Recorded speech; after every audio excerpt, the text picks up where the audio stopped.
नमस्कार, आप देख रहे हैं डेली 24 भारत। मैं हूं आपके साथ स्तुति झा। बुलेटिन की शुरुआत करते हैं। भारत ने ईरानी युद्ध तोप इरिस-11 को कोचीन के दक्षिणी बंदरगाह में लंगर डालने और उसके 183 सदस्यीय चालक दल को नौसैनिक सुविधाओं में ठहराने की अनुमति दे दी है। अधिकारियों के अनुसार यह निर्णय श्रीलंकाई तट के पास अमेरिकी पनडुब्बी द्वारा ईरानी फ्रीगेट इरिस डेना को टारपीडो के निशाना बनाकर डुबा देने के 2 दिन बाद लिया गया। इस हमले में 87 नाविकों की मौत हो गई। इरिस-11 पिछले महीने भारत द्वारा आयोजित इंटरनेशनल फ्लीट रिव्यू में भाग लेने के लिए क्षेत्र में आया था। ईरानी पक्ष के अनुरोध पर उसे तत्कालीन समस्याओं के कारण कोचीन में उतारने की अनुमति दे दी गई है। भारतीय अधिकारियों ने बताया कि ये कदम क्षेत्रीय सुरक्षा, समुद्री व्यापार और हिंद महासागर में भारत के रणनीति हितों को ध्यान में रखकर लिया गया है। श्रीलंका ने भी इस प्रकार इरिस बुशेलर को शरण दे दी है। उसके अलावा चालक दल को नौसैनिक शिविर में ठहराया। इरिस डेना के डूबने से भारत, श्रीलंका और अन्य हिंद सागर महासागरों देशों में ईरान अमेरिका संघर्ष, बढ़ते दायरे और समुद्री व्यापार पर संभावित असर को लेकर चिंताएं बढ़ गई है। भारतीय सरकार ने इस स्थिति का समाधान व्यावहारिक और दीर्घकालीन राष्ट्रीय हितों के अनुरूप लिया है। वहीं मिडिल ईस्ट में बढ़ते तनाव और अन्य गतिविधियों के बीच दुनिया के सबसे व्यस्त हवाई अड्डों में से एक दुबई इंटरनेशनल एयरपोर्ट को अनिश्चित काल के लिए बंद कर दिया गया है। अधिकारियों ने बताया है कि ये निर्णय आज सुबह ही लिया गया है, जब ईरान की ओर से दागी गई एक मिसाइल को इंटरसेप्ट किया गया और उसका मलबा सीधे एयरपोर्ट परिसर में गिरा। इस घटना के कारण हवाई यात्रा पूरी तरह प्रभावित हो गई है। एयरपोर्ट प्रबंधन और सुरक्षा बल फिलहाल मलबा हटाने और परिसर की सुरक्षा सुनिश्चित करने में जुट गए हैं। यात्रियों और एयरलाइंसों को जरूरी जानकारी प्रदान की जा रही है। वहीं दुबई में ईरान के हवाई हमले के बीच फंसे जोधपुर के 127 में से 117 लोग सुरक्षित अपने घर लौट आए हैं। ये सभी लोग सत्संग में शामिल होने के लिए दुबई गए थे। लौटने वाले में से ज्यादातर श्रद्धालु शामिल है। वहीं 3 लोग अपने रिश्तेदारों के पास दुबई में रुक गए हैं, जबकि 7 दोस्तों जो घूमने के लिए गए थे उन्हें उड़ान नहीं मिल पाई। अब वो अबुधाबी से अहमदाबाद के लिए उड़ान पकड़कर भारत पहुंचेंगे। जानकारी के मुताबिक 75 लोग संत अमृत राम के साथ कोचीन पहुंचे, जबकि 40 लोग संत मनोहर दास के साथ अहमदाबाद आए। कोची पहुंचने के बाद ये समूह पहले हैदराबाद गया और वहां से उड़ान के जरिए जोधपुर पहुंचा। वहीं अहमदाबाद पहुंचे श्रद्धालु ट्रेन के माध्यम से जोधपुर लौटे। एयरपोर्ट पर संत अमृत राम ने कहा कि अपने देश और शहर लौटकर उन्हें बेहद खुशी हो रही है। उन्होंने कहा कि जिस तरह कोई बच्चा अपनी मां से मिलकर खुश होता है, वैसे ही एहसास उन्हें अपने वतन लौटकर हो रहा है। हम लोग गुरु जी महाराज के साथ यात्रा पर गए थे। धर्म प्रचार का कार्यक्रम था वहाँ पर, तो हम भी उनके साथ गए थे। वैसे हमारा सनातन धर्म में नियम है कि हम अपने सनातन धर्म का विदेशों में प्रचार करते हैं, तो उसी उद्देश्य से हम सब उनके साथ गए थे। हमारा कार्यक्रम उनके साथ बहुत अच्छा था, लेकिन कुछ परिस्थितियाँ ऐसी हुई जिसकी वजह से बाद में हमें काफ़ी परेशानियों का सामना करना पड़ा था। उसमें सबसे बड़ी परेशानी आई थी हमारे साथ में रहने की, क्योंकि हमारे एक समय था जिसके साथ महाराज जी ने हमें बहुत अच्छा सहयोग किया, अच्छा रखा, खाया पिया। लेकिन जब स्थितियां पैदा हुई विपरीत, तो उस समय वहाँ की जो सरकार से या होटलों वालों ने हमें खूब लूटा। जो किराया 3 से 4 हज़ार रुपये था, वो हमसे 10,260 रुपये पर डे के हिसाब से लिया गया। माहेश्वरी बंधुओं ने, माली समाज के कुछ लोगों ने भोजन की व्यवस्था की हमारे लिए, रहने की व्यवस्था की हमारे लिए। रहने के लिए हम लोगों को अपना किराया दिया। हम लोग अपने खर्चे से यहाँ से भी आज आए हैं। कुछ बंधु ऐसे भी थे जिन्होंने 80 से 90 हज़ार रुपये किराया दिया। मतलब फ्लाइट का किराया परसों उन्होंने 90 हज़ार रुपये दिए। हमारे जैसे अभी आज की व्यवस्था थी, तो हम लोग का दुबई से कोची तक का टिकट था, लेकिन कोची के बाद हमारी कोई व्यवस्था नहीं थी, तो हमें 2 गुना, 4 गुना, 3 गुना पैसा देकर यहाँ आना।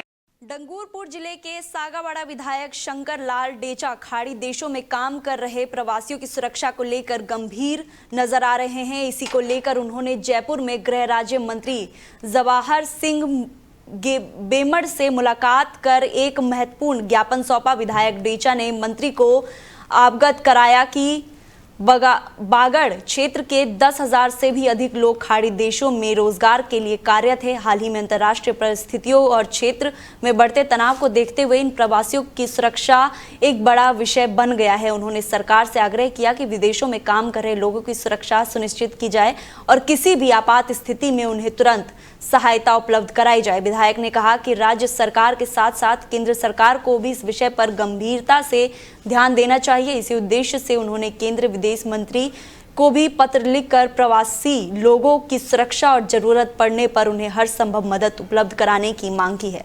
चाकसू कृषि उपज मंडी में बड़ी संख्या में किसान अपनी फसल बेचने पहुंचे, जिससे states highway 2 coat Khavda road स्थित मंडी के सामने करीब 1 से 1.5 किलोमीटर लंबा जाम लग गया। मंडी में माल बेचने आए ट्रैक्टर, ट्रोलियों और अन्य वाहनों की लंबी कतारों के कारण सड़क पर यातायात प्रभावित हो रहा है और आम नागरिकों को भी परेशानी का सामना करना पड़ रहा है। जानकारी के अनुसार 11 मार्च को लगने वाले शीतलाष्टमी मेले से पहले किसान अपनी उपज बेचकर नकदी प्राप्त करना चाहते हैं। इसी कारण बड़ी संख्या में वो मंडी पहुंचे। अचानक बढ़ी भीड़ के कारण मंडी के बाहर वाहनों का जमावड़ा लग गया।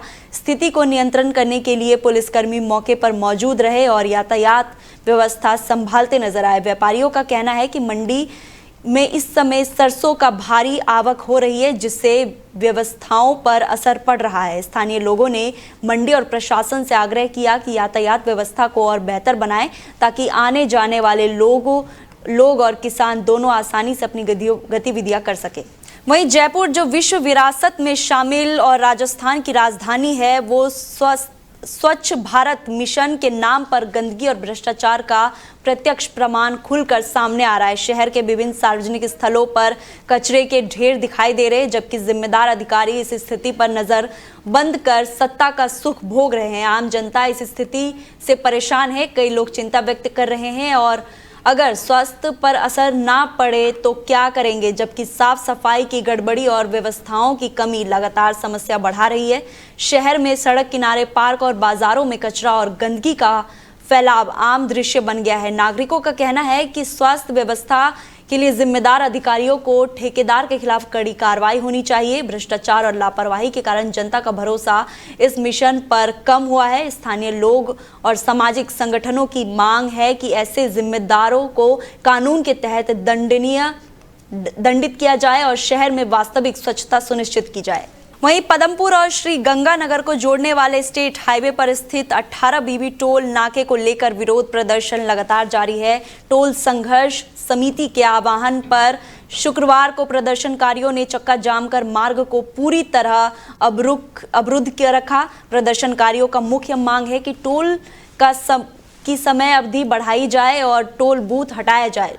प्रशासन और टोल संघर्ष समिति के बीच हुई वार्ता में कोई भी सहमति नहीं बन पाई। इस कारण आंदोलन अभी भी जारी है और पदमपुर श्री गंगानगर मार्ग पर वाहनों की आवाजाही प्रभावित हो रही है। मौके पर कानून व्यवस्था बनाए रखने के लिए श्री करणपुर सर्कल से पुलिस का भारी जब्ता तैनात किया गया। साथ ही सीओ पुष्पिंदर सिंह, तहसीलदार जितेंद्र सिंह और पदमपुर थाना प्रभारी सीआई सुमन जयपाल भी मौजूद रहे और स्थिति पर नजर बनाए हुए हैं। धरने में टोल संघर्ष समिति के सुखवीर सिंह फौजी, रविंद्र तरखान और बड़ी संख्या में क्षेत्रवासी शामिल हैं।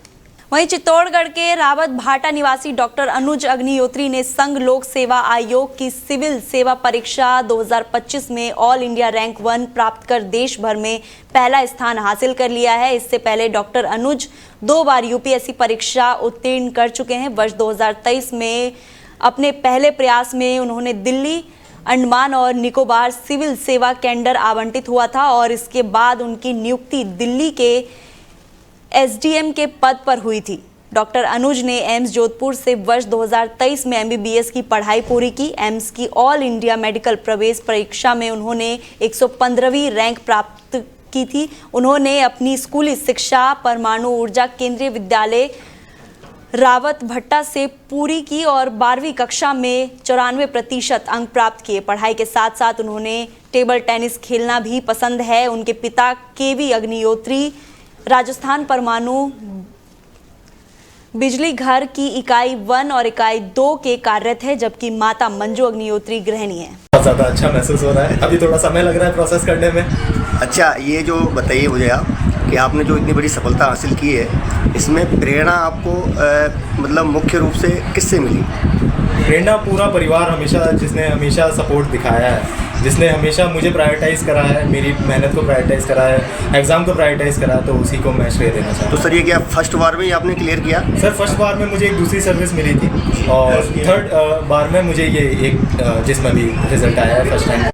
वहीं डिडवाना स्थित प्रसिद्ध बिंदल हॉस्पिटल ने नेत्र चिकित्सा के क्षेत्र में नई मिसाल कायम की है। अब अस्पताल में आधुनिक मशीनों के माध्यम से आंखों के मोतियाबिंद का इलाज और ऑपरेशन किया जा रहा है, जिससे मरीजों को बड़े शहरों की दौड़ लगाने की जरूरत नहीं होगी। अस्पताल के निदेशक डॉक्टर नटवर बिंदल के अनुसार इस तकनीकी में ऑपरेशन बिना सुई, बिना टाके और बिना किसी चीरफाड़ के संभव है। मरीज को अस्पताल में भर्ती होने की आवश्यकता नहीं होती है। ऑपरेशन के तुरंत बाद ही रोशनी लौट जाती है। आपको बता दें, अस्पताल में अनुभवी सीनियर नेत्र विशेषज्ञ और फेको सर्जन जैसे डॉक्टर अमित कुमार और डॉक्टर राजकुमार चोपड़ा और डॉक्टर आकांक्षा बिंदल अपनी सेवाएं दे रही हैं। आधुनिक मल्टीफोकल लेंस के माध्यम से मरीजों को दूर और पास दोनों दृष्टि स्पष्ट मिल रही है। मारबड़ क्षेत्र में ये पहला अस्पताल है जहां मॉड्यूलर ऑपरेशन थिएटर की सुविधा उपलब्ध है। डॉक्टर आकांक्षा बिंदल, बिंदल हॉस्पिटल डीडवाना। मैं आपसे अपनी नियमित सेवाएं बिंदल हॉस्पिटल डीडवाना में दूंगी। किस विषय पर आप नियमित सेवाएं देंगी? नेत्र रोग। नेत्र रोग में विशेष जैसे कई तरह की परेशानी आती है, उनमें किस तरह से सुधार किया जाएगा?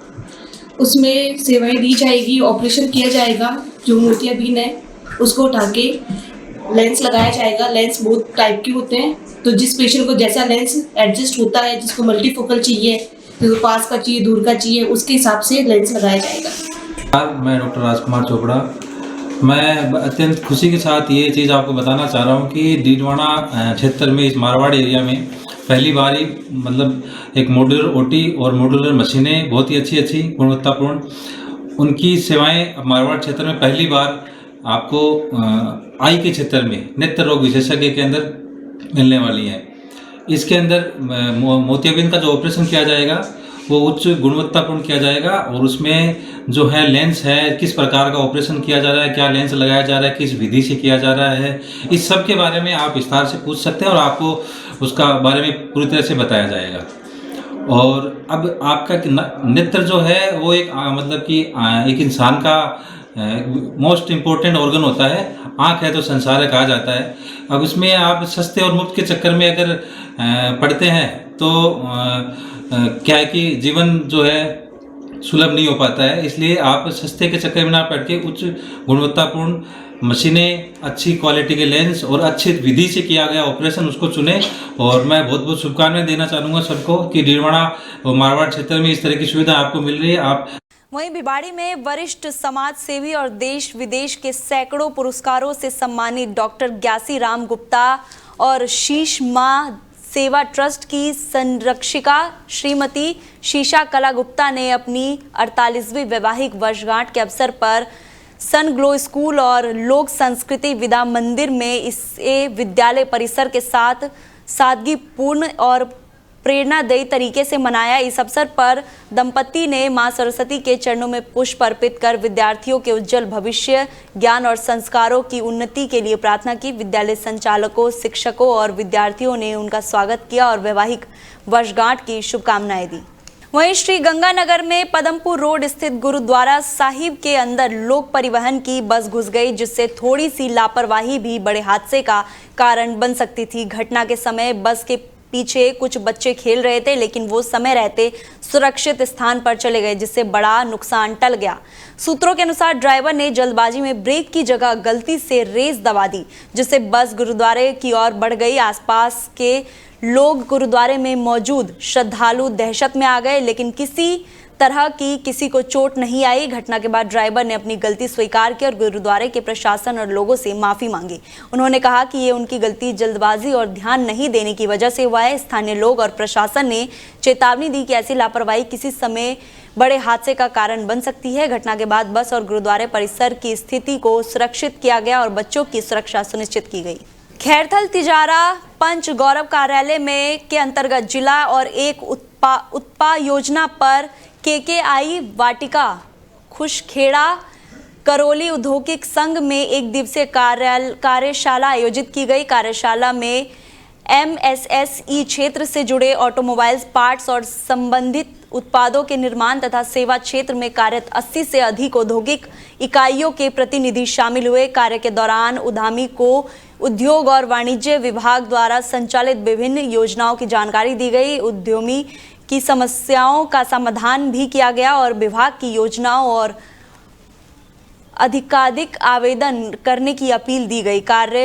कार्यक्रम में विभिन्न औद्योगिक संघ के प्रतिनिधि और KKIA से प्रदीप दायम सहित अन्य अधिकारी भी मौजूद रहे।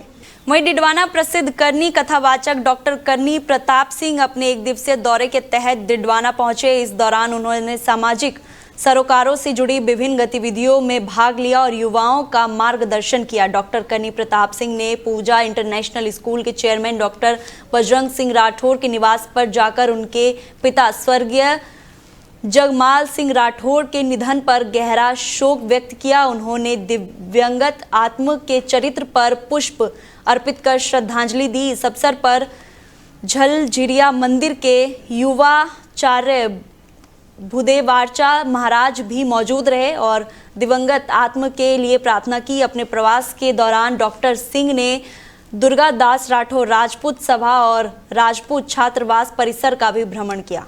वहीं मंगरोल संयुक्त किसान संघर्ष समिति के आगाहन को लेकर कृषि उपज की मंडी मंगरोल में विधानसभा क्षेत्र के 70 गांवों के किसानों ने उग्र प्रदर्शन किया।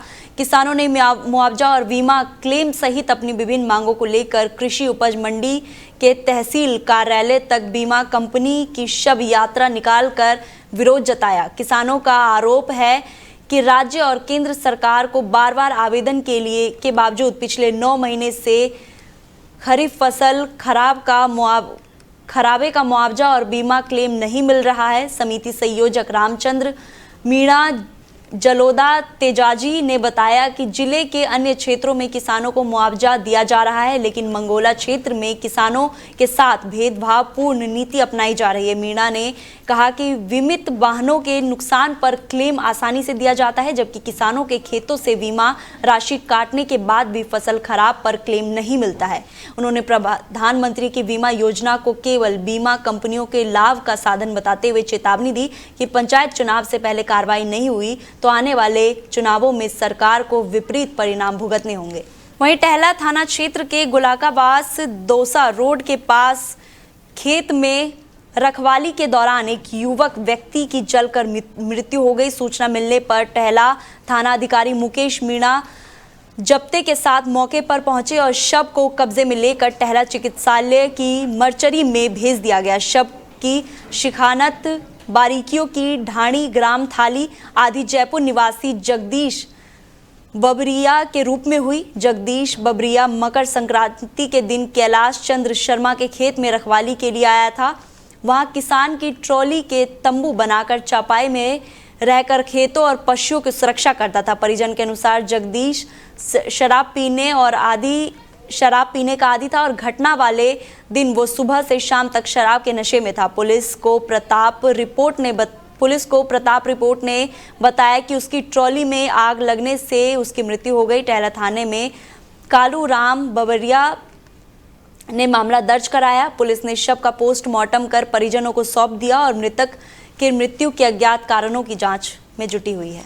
पाली राज्य सरकार और शिक्षा विभाग के निर्देशानुसार चल रहे नव भारत साक्षरता कार्यक्रम के तहत शुक्रवार को मुख्य ब्लॉक शिक्षा अधिकारी समग्र शिक्षा कार्यालय से साक्षरता रथ झंडी दिखाकर रवाना किया गया। ब्लॉक समन्वयक भगवान सिंह चरण ने बताया कि साक्षरता रथ पाली पंचायत समिति और शहरी क्षेत्र में आमजन को शिक्षा की मुख्य धारा से जोड़ने में सफल होगा। मुख्य ब्लॉक शिक्षा अधिकारी दिलीप करमचांदनी ने बताया कि रथ का उद्देश्य सभी ग्राम पंचायतों में जाकर साक्षरता का प्रचार प्रसार करना है और शिक्षा से वंचित लोगों को जागरूक करना है। जयपुर राजस्थान विधानसभा अध्यक्ष वासुदेव देवानी ने विधानसभा में अंतर्राष्ट्रीय महिला दिवस पर आयोजित भव्य समारोह में राज्य की विभिन्न क्षेत्रों में कार्यरत महिलाओं का सम्मान किया। इस अवसर पर उन्होंने प्रदेश की माताओं और बहनों और बेटियों को शुभकामनाएं देते हुए कहा कि नारी वो शक्ति है जिससे घर रोशन होता है, समाज मजबूत होता है और राष्ट्र का गौरव बढ़ता है। सभा में महिला सांसद, महिला विधायकों, प्रशासन, पुलिस और अन्य क्षेत्रों की महिलाओं की उपस्थिति में दीप प्रज्वलित कर कार्यक्रम का शुभारंभ किया गया। देवनानी ने कहा कि राजस्थान की महिलाएं इतिहास से लेकर वर्तमान तक समाज और राष्ट्र निर्माण में महत्वपूर्ण भूमिका निभा रही हैं। फिलहाल मेरे साथ इतना ही। आप देखते रहिए Delhi 24 भारत। नमस्कार।